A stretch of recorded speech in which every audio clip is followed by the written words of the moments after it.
Hi, it's me again with Corel Draw Tips and Tricks. I just made a video just a few minutes ago on this. And I actually thought about this while I was making the video, so I named the other one part one, so this is part two. I've reduced this thing to 2 by inches by 2 inches. I'm going to rotate it 45 degrees and I get that.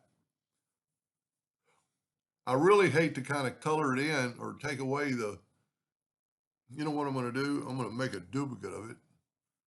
Well, let's make the duplicate 3 inches right now. Let's make a duplicate of this. Because I want to take left click, right click. You're a lot better off measuring when you have lines. So I'm going to get the parallel dimension tool and I'm going to go from the outside of there to the inside of that one and see I got a node. So I'm at 2.59. So I can set my nudge factor on 2.59. And then you can go Control D and look at that. And then Control D, Control D, Control D. And you could just keep going because it's symmetrical. And we'd probably want to put something in the center of that.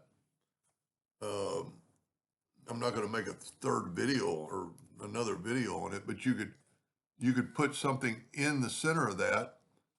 Matter of fact, you could take that and make a duplicate and rotate it back to 0 and have it, you know what, or maybe 45. I don't know, whatever that, maybe 90 degrees. No, that's going to just put it back flat. I was thinking we could let me make this thing smaller.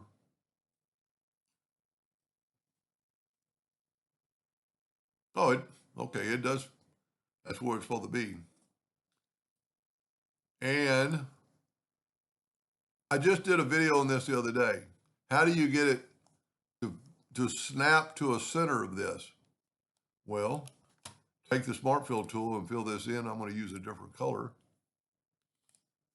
Fill that in, and that's a centerable item. And now you can take it and it will snap to the center. Now we can take away the green and look at that. And you could make it a little bit bigger. And then we're nudging the same amount and then just grab all those and Control D and nudge them down. And you could change the colors, but and it would really look better if it was, I'm not going to do it, but it would really look cool if it was had some interactive fill tool on it. We're going to go ahead and make black object order back a page. Pretty interesting graphic. And I don't think you'd want these things touching, but that's pretty sharp. Like a continuous pattern. Anyway, hope that gave you an idea or two, and thank you for watching.